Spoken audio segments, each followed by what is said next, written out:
We focus on history, culture, religion, art, social, and philosophy of Nusantara. Here, in the presence of Nusantara, we were made to be forgotten about the goodness of ourselves. Because negativity seems to be more interesting for us. Now, I'm Sutoyo Raharto and friends, assist you, to remind you, to awaken you that we still can find the gems of Nusantara. They are the great sights of Nusantara.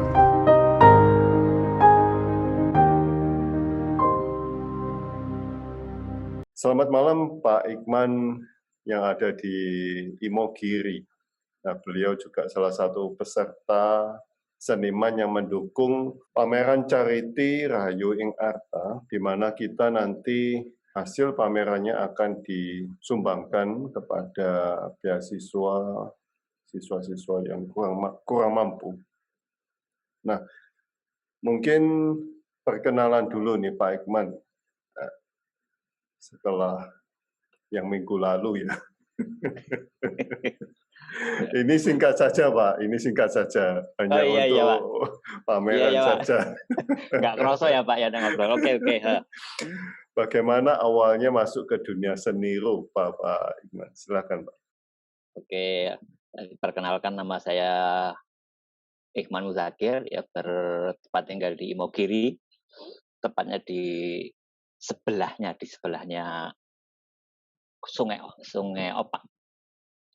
Nah, awal perkenalan saya dengan seni rupa tentu tidak lepas dari masa-masa kecil saya yang memang suka menggambar, meskipun tadi tanpa guru, tanpa kenalan, tapi ya karena senang aja. Kemudian tentu saja ya ada pengaruh lingkungan karena saya dekat dengan Sokaraja, sebuah wilayah waktu itu sebuah wilayah kayak sentra produksi lukisan. Saya bilang kayak karena apa? Karena memang kayak semacam craft, tapi memang mungkin punya kekhasan sendiri dengan Sokaraja. Itu yang memang perkenalan saya dengan dunia seni lukis gitu Pak Karto. Nah, apa dan bagaimana menjaga kelanjutan sebagai seorang perupa Pak? Saya tahu Pak Iqman kan dari dunia Muslim, dari dunia Islam.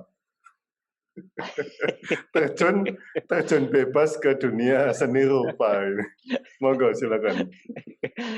Sebetulnya seni rupa itu hanya sebuah, kalau mau jujur ya itu hanya sebuah ungkapan, bisa menjadi hanya ungkapan pribadi, ungkapan egoisme, tapi juga bisa bisa dijelaskan juga mungkin sebagai sebuah mungkin ya ini bahasa yang agak mungkin ya nilai ibadah juga, tergantung sebetulnya posisi kita memandangnya. Kalau itu sebagai sebuah ungkapan keterkaguman kita mengagungkan karya Tuhan yang ada di alam, kemudian kita sifatnya karena diberi sifatnya juga sebagai pencipta, kita memindahkan apa yang kita lihat ke dalam sebuah karya visual, dan itu hanya mengungkapkan kekaguman kita, ya sebetulnya nggak masalah sih sebetulnya. Hanya saja yang harus kita pahami bahwa sebagai seniman itu, kalau saya pribadi menganggap saya sebetulnya bukan mampu melukis. Saya hanya diberi dititipi lah istilahnya, mungkin semacam karunia. Jadi saya tidak menganggap saya itu pencipta, saya tidak menganggap sebagai itu yang memiliki ilmu, tapi saya hanya dikasih ilmu, bukan pemilik ilmu gitu aja Pak. Tadi nah untuk dari yang dipertanyakan Pak Harto. Ya, bagaimana menjaga kelanjutan itu? Oke. Saya selalu tertarik untuk melukis ketika saya bertemu dengan alam. Nah, dimanapun gitu, makanya saya selalu membawa sebuah buku atau sebagai semacam buku sketch gitu, kemanapun pergi, dan ya cat kadang-kadang ya agak besar, kadang-kadang hanya sekitar buku kecil. dan saya berusaha untuk selalu berkarya, dan kadang juga untuk berkarya itu murni dari memang Sakti Karja, kadang juga pesanan dari teman-teman atau dari kenalan-kenalan gitu yang mereka mengapresiasi karya saya gitu, Pak Arto. Apakah sering mengikuti pameran charity, Pak? Dan mengapa tertarik mengikuti pameran charity, Pak? Silakan. Saya berusaha untuk kalau ada sifatnya yang kayak semacam charity gitu, berusaha untuk selalu ikut. Beberapa kali ikut, ya pernah diapresiasi, pernah enggak, tapi niat saya memang ya itu bagian dari saya untuk bisa bisa berbagi. Kadang saya mungkin tidak punya nilai uang katakanlah, tapi kan saya punya karya yang mungkin orang lain bisa menyampaikan dan itu bisa membantu orang lain, untuk siapa saja, untuk siapapun. Saya tidak membatasi untuk golongan tertentu, tapi yang penting itu hanya sebuah nilai kemanusiaan yang mungkin saya bisa sedikit andil itu di dalamnya gitu, Pak. Nah, Pak, ini saya bukakan karya Anda ya, Pak ya. Iya, ya. Pasti Imogiri ini, Pak. Monggo silakan, apa yang mau dijelaskan di... Tentu ini sebuah Imogiri, dan ini Imogiri banget, Pak. Saya bilang Imogiri banget karena apa ya? Karena tadi itu bahasa Imogiri adalah gunung yang berkabut. Nah, saya sering pagi-pagi aktivitas saya kadang-kadang terbiasa untuk habis subuh itu biasanya saya pergi dengan anak muter-muter kampung, muter menyusuri sungai dan sebagainya. Dan di sini ini termasuk spot di mana saya sering terhenyak karena melihat alam, atau lebih jauh lagi melihat karya Tuhan yang begitu agung, gampangnya seperti itu. Dan saya selalu terenyuh ada perasaan yang saya nggak bisa tanyakan ketika saya melihat kabut. Saya nggak tahu itu perasaan semenjak saya kecil. Kalau saya melihat kabut di gunung itu rasanya gimana gitu, dan saya tidak bisa mengatakan, tapi saya suka sekali dengan kabut gitu, Pak. Nah, ini saya seperti biasanya saya hari-hari waktu itu saya masih masih bebas untuk pergi-pergi kalau pagi, karena saya masih punya di rumah masih ada orang yang bisa membantu saya untuk mengasuh anak. Sekarang waktu saya pergi pagi juga karena memang memburu matahari dan memburu kabut tadi itu. Nah, ini di Kali Oyo, di Jogja itu ada Kali Opak dan Kali Oyo yang termasuk kali besar. Nah, ini di Kali Oyo di mana di samping kanan kirinya itu ada bukit, sungai, sawah, dan sawah itu juga ada yang sawah datar dan juga ada sawah yang semacam terasering gitu, Pak Arto. Jadi saya ini menurut saya yang spot yang saya suka di daerah-daerah ini gitu, Pak Arto. Oke. Ini yang sama ya, yang ada musolanya ya, Pak ya? Iya, cuma dari seberang sungai. Jadi kalau yang itu kemarin itu kan di sini ya lokasi rasanya. Nah ini di seberangnya. Jadi dari semua sudut itu bagus gitu. Oke.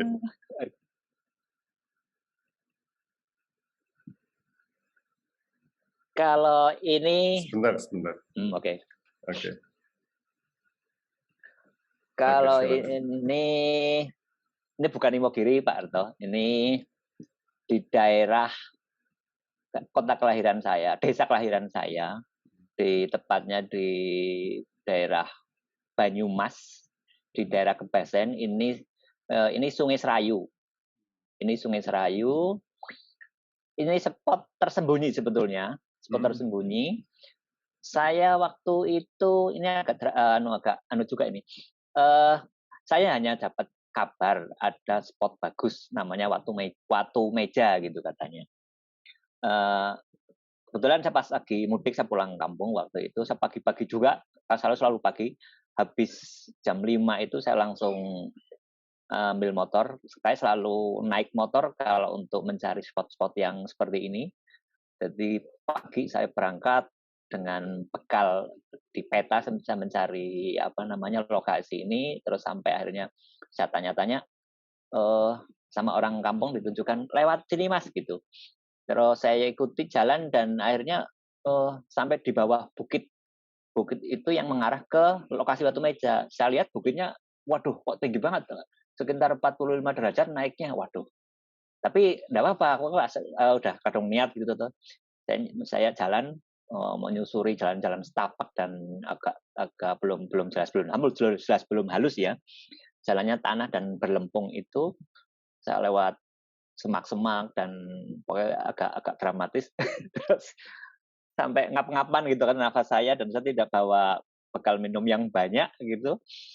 Tapi dengan berbagai usaha akhirnya sampai puncak dan masih belum matahari waktu itu belum terbit. Kemudian saya duduk sebentar sambil menarik nafas, nah sambil sedikit selfie ya, pasti itu acara yang penting itu selfie.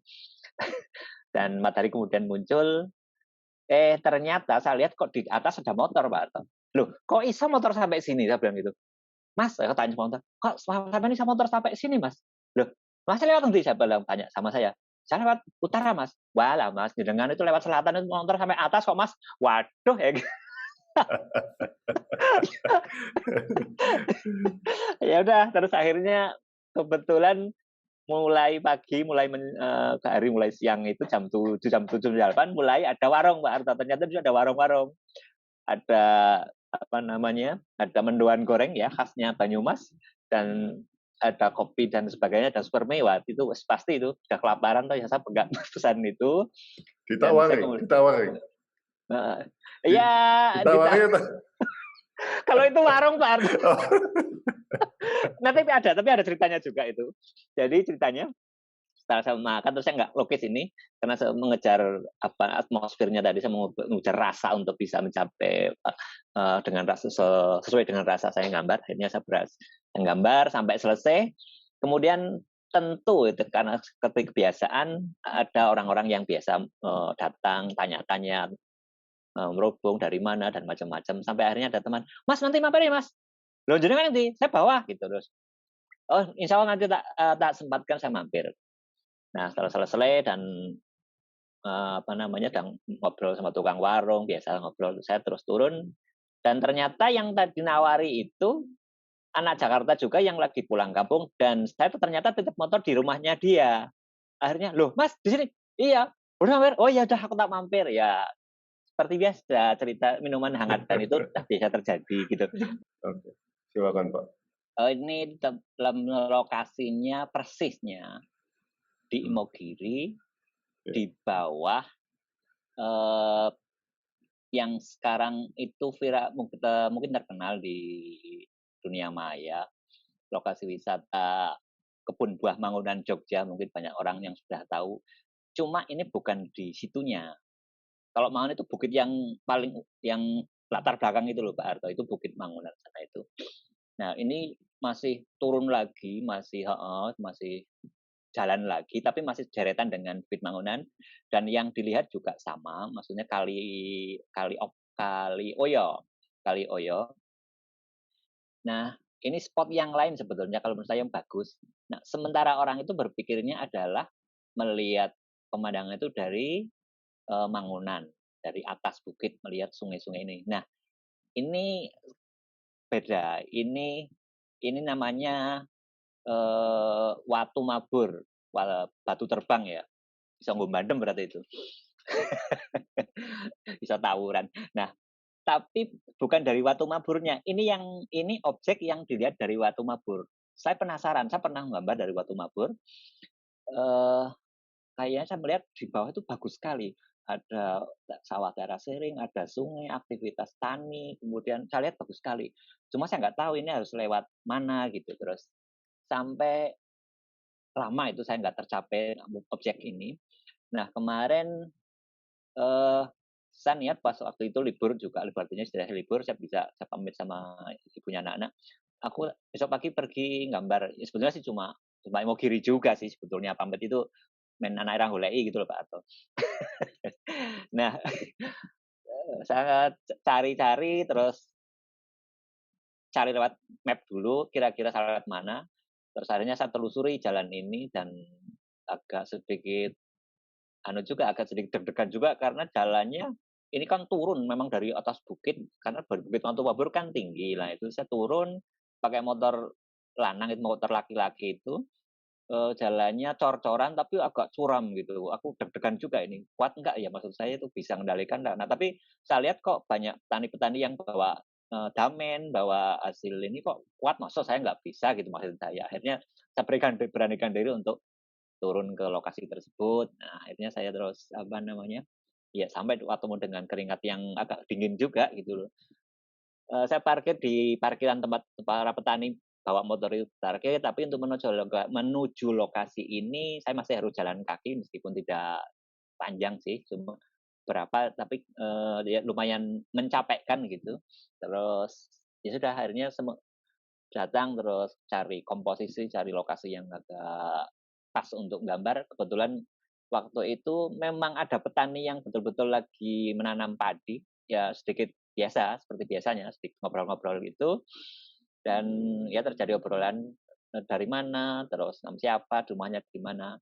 Nah, di lokasi ini nggak ada rumah Pak Arto, itu gubuk sebetulnya, itu gubuk untuk para petani yang kalau siang itu kepanasan dia di situ biasanya, kayak rumah kedua. Jadi ada apa, air minum dan sebagainya, ada makanan yang dibawa dari rumah, tapi bukan untuk tempat tinggal. Jadi di sini gubuk-gubuk. Karena memang nggak ada rumah di sini. Jadi rumah itu yang di atas. Ya pasti dengan apa namanya, budaya orang desa ya jelas, itu menawari, "Mas, mampir Mas, biasa minum lah," dan sebagainya. Ya kebetulan waktu itu juga saya lagi dehidrasi karena minumnya juga habis. Ya saya terima tawaran itu dengan senang hati dan terima kasih. Dan nah, ini yang kalau tadi Mbak, apa tadi yang Mbak tadi pagi itu mengatakan saya merasa sebagai manusia, ya di sini juga saya merasa begitu. Saya betul-betul, Mbak Satya tuh. Mbak Satya Kok, tadi, di kok sini jadi juga Pak ya? Mbak, iya iya iya. Ya di sinilah indahnya, maksudnya kadang-kadang apa, pelukis langsung itu saya bertemu dengan siapapun dan di sini itu masih seperti itu, Pak. Di desa itu banyak, apa ya, komunikasi yang enak lah maksudku. Asal ya tentu saja asal kita juga menempatkan diri sesuai dengan mereka. Makanya kadang-kadang kalau saya gambar, saya tidak berbaju yang, apa ya, kayak pelukis misalnya, enggak. Kadang-kadang mungkin seperti tukang mancing. Saya sering, eee, kayak seperti ini juga, "Mau mancing di mana, Mas?" Gitu biasa pertanyaan seperti itu. Karena memang saya sengaja biar apa ya, biar nggak bedani gitu, biar nggak orang itu tidak kaget gitu loh. Jadi, "Oh di situ," gitu kadang-kadang. Baru setelah tahu saya pasang, easel karena dengan cat air itu memang saya, punya perangkat kayak yang diceritakan Mas Denny Samawa itu, perangkat untuk plein air, perangkat untuk on the spot yang praktis. Jadi kayak tripod, kemudian ada papannya yang begitu di lokasi saya langsung pasang papan, pasang kuas dan sebagainya itu sudah kayak pelukis lah pokoknya. Nah, baru orang-orang, "Oh melukis toh Mas?" "Iya Mbak, anu Pak, iya Mbak, ya Dik," gitu. Nah ini lokasinya memang agak ekstrim dan ya tadi, saya tempat kehabisan minum kalau di sini nih dan karena meskipun pagi tapi agak panas ya karena ruang terbuka gitu. Dan ya asik akhirnya ini karya ini, kemudian bisa tak bikin dan ya menurut apa namanya, jadi istilahnya begitu. Tahun 2021 ya, Pak ya? Ya. Iya kan? Kenapa? 2021 kan ini bikinnya? Ya, ya Iya. 2021 ya belum lama nih Pak Arto. Corona kok udah ini. Oh, oke. Heeh heeh. Selanjutnya Pak. Nah ini sangat modern ini. Ini sangat Denny Samawa ini. Ya, kalau biasanya Sebentar, sebentar.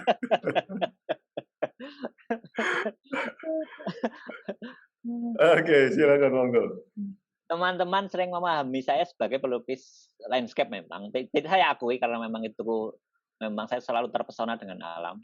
Tapi bukan berarti saya juga tidak menghindari melukis kota itu juga tidak juga dengan sudut pandang saya tentu saja. Ini satu yang saya lukis juga ini titik 0 kilometer Jogja. waktu itu saya mau menghadiri pameran lukisannya kelompok 7 dari kelompoknya Sanggar Bambu Jogja itu Mbak Ato. Nah, saya lupa itu bawa masker ceritanya. Nah, saya kemudian kan sebelum sampai lokasi saya berhenti di depan gedung ini BNI ini, saya beli masker, kebetulan gerimis. Terus kok tak lihat bagus banget ini, maksudku refleksi dan sebagainya itu kok menarik sekali. Terus saya sebentar berhenti, tapi karena saya nggak bawa alat lukis ini, wong saya tujuannya memang untuk apa namanya, untuk melihat pameran lukisan. Saya potret sama pakai HP dengan komposisi beberapa macam beberapa kali jepretan. Terus saya sampai di rumah, saya buka filenya, terus wah ini kayaknya menarik untuk saya lukis gitu. Nah akhirnya ini tercipta karya ini yang mungkin ya sedikit tidak banyak sih saya melukis apa namanya cityscape itu tidak banyak. Nah ini salah satunya karena simbol Jogja kan salah di antaranya kan ya Malioboro, kemudian ini titik 0 kilometer gitu, kemudian Tugu. Nah ini salah satu ikonnya Jogja, bukan Imogiri. Oke, teman-teman ada yang mau bertanya, silakan. Dalam karya yang dipamerkan kali ini, apa yang ingin disampaikan, Pak? Dari sawah, lalu kota. Apakah ada? Ya, silakan. Kalau sebetulnya saya sih bukan hanya sih, saya itu semacam kalau dibicara kegelisahan ya kegelisahan, kalau enggak ya itu hanya perasaan saya memang yang kadang merasa eman, merasa apa ya, saya melihat di tadi itu, kalau melukis itu tentu bertemu dengan alam yang menurut saya bagus, kemudian bertemu dengan orang-orang yang menjadikan saya sebagai manusia, saya tambah saudara pasti itu ya, di mana-mana kemudian saya punya saudara dan itu berkembang terus gitu. Saya membangun persaudaraan itu salah satunya dari itu. Dan di situ pula melukis di alam itu, melukis langsung itu saya sering mungkin apa ya semacam mengedukasi. Karena apa? Karena kemarin baru saja melukis di dekat rumah itu ada teman, bukan teman, maksudku ada anak-anak itu datang. Pak lagi ngapa Pak? Itu saya tanya terus. Lagi gambar deh, gitu terus. Boleh nonton Pak?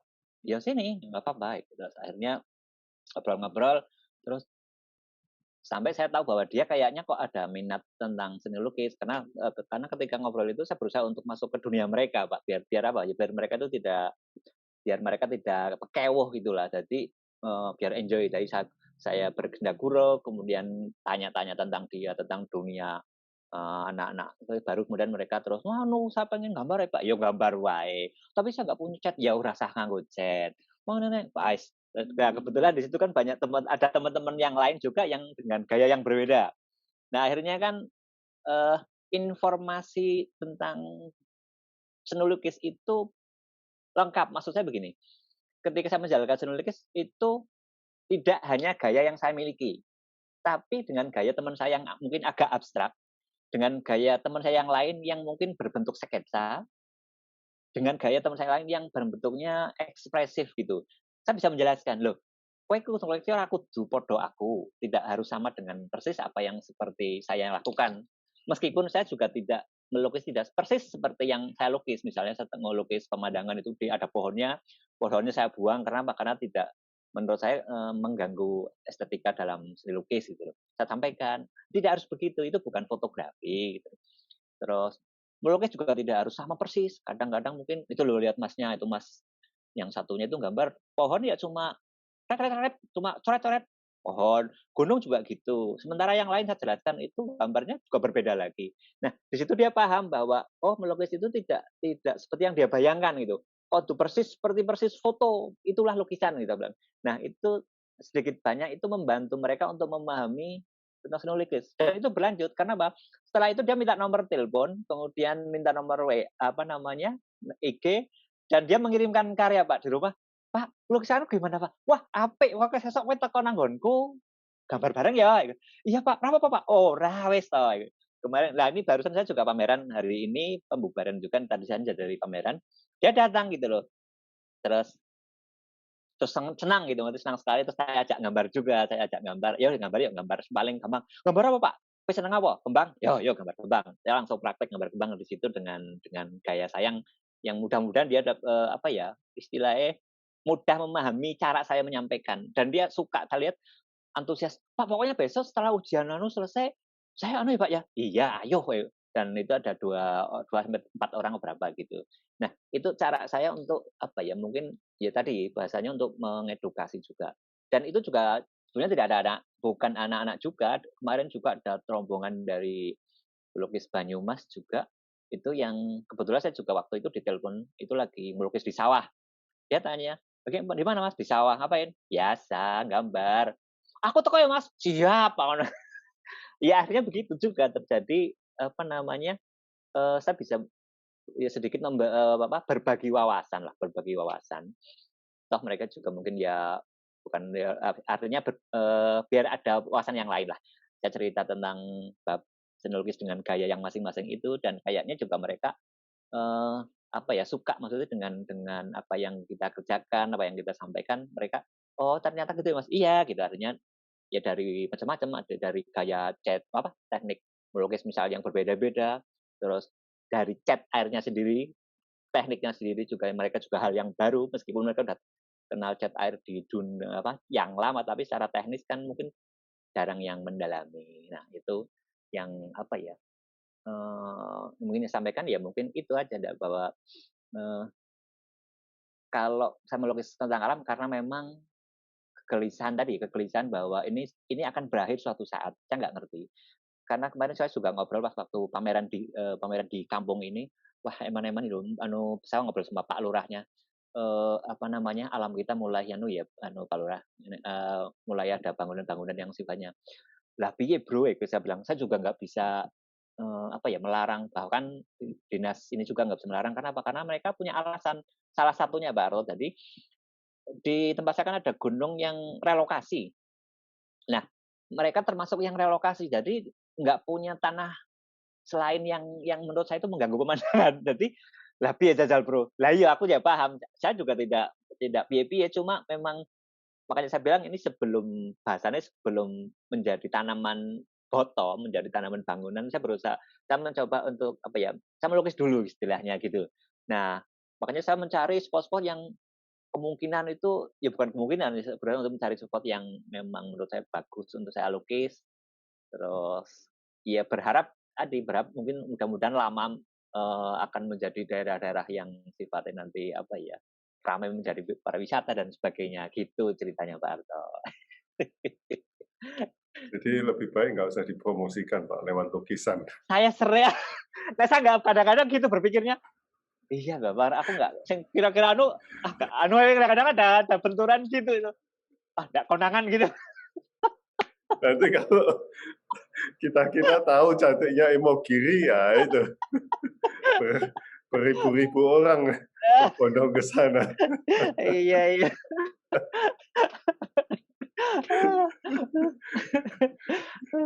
Oke teman-teman ada yang ditanyakan. Monggo yang mau ke Imogiri. Pak Ikman dari satu lukisan, dari satu gambar, Anda bisa bercerita banyak kisahnya, Pak. Heeh. Mengapa nggak bikin satu, bukan novel ya, suatu buku, Pak? Jadi satu lukisan, sampingnya ada ceritanya, gitu. Bukan sempat sih, sebetulnya pikiran-pikiran seperti itu, eh apa ya, ya seperti Pak Harto ngendikake, ya memang sebenarnya ada dari semua lukisan itu, saya bikin kayak semacam buku yang di sampingnya itu ada narasi cerita. Eee, Kemarin agak terpikir cuma, bukan cuma sih ya, kesibukan hari ini belum bisa mewujudkan itu karena kebetulan saya juga kadang-kadang dipercaya teman-teman itu untuk membantu pameran, misalnya berkaitan dengan katalog. Jadi saya layout gitulah. Mereka beberapa teman mempercayai saya untuk sering bikin itu. Jadi kadang-kadang, ya mungkin waktunya belum belum memungkinkan gitu yang jelas. Jadi sekarang konsentrasinya lagi kalau pas ada waktu kosong pergi gambar gitu tadi. Gimana ada kesempatan apa namanya untuk gambar gitu tadi. Ya kayak sore tadi ini juga pembubaran pameran lukisan ini di kampung juga khususnya di kampung saya seniman-seniman Imogiri. Saya datang juga ya bawa buku kecil ya, kebetulan bawa si kecil, saya sambil ngomong saya ambil gambar ada bebek itu, "Nak, ada bebek," terus dia lihat bebek sambil asik nonton, saya gambar gitu sampai ya selesai gitu. Maksud saya, itu bagian bagian dari tadi itu untuk menyemangati mempertahankan semangat berkarya gitu, Pak Arto. Jadi selalu pertama itu, yang kedua juga untuk manas-manasi, kalau saya bahasanya tadi, saya sering manas-manasi teman-teman biar semangat berkarya. Jadi begitu saya selesai juga waktu pembubaran, iya si anu tadi apa namanya, ya banyak juga yang tahu ya teman, "Gimana Mas?" "Iya, OTS jelas," gitu tadi. Biar menulari semangatnya, gayanya begitu Pak Harto. Ambil buku, buku. Oke, teman-teman ada yang mau tanya? Buku apa ini? Ini tadi karya tadi sore, Oh, OTS sambil wah. nganu. Cantik ini, Pak. Ini cuma di belakang rumah sih, di belakang rumah. Nah, ini buku kecil yang biasanya saya bawa, yang saya bawa kalau sifatnya tidak serius, saya gambar keluar misalnya kayak hari libur. Jadi ini sifatnya cuma yang selalu dibawa gitu. Jadi kecil gitu, tapi cukup untuk mewakili waktu yang singkat bisa saya gambar, tapi bisa keinginan gambar itu terpenuhi gitu. Terlampiaskan. Terlampiaskan ya.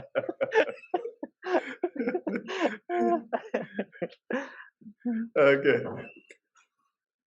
Nggak ada yang tanya, Pak Oke, Iqman. ya siap.